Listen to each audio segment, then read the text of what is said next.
have you been able to gain access to the shooter's electronic communications, social media, and with the caveats that you mentioned that the investigation is still early, have you been able to make any deductions, or are there any indications of the shooter's motivation from those electronic holdings? So in terms of our ability to access it, we have been able to get into and exploit a number of electronic devices, digital devices, but not all of them yet. And then within his various accounts, we've been able to get access to some of them, but some of them we're still waiting on. Some of them we may never get access to because of the encryption issue, that it presents an increasingly vexing barrier for law enforcement, not just the FBI, but for law enforcement all over the country. What we've been able to find so far, a lot of the usual repositories of information have not yielded anything notable in terms of motive or like ideology.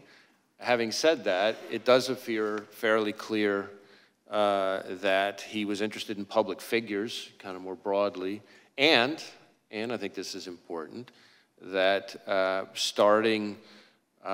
somewhere around July 6th or so,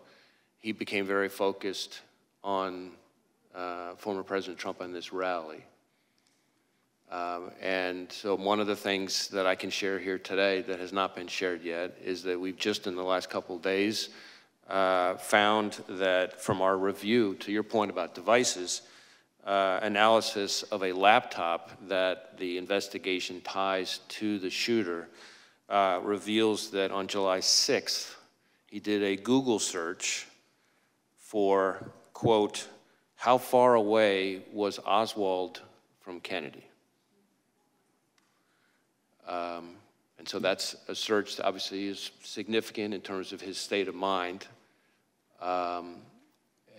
is the same day that it appears that he registered for the Butler rally.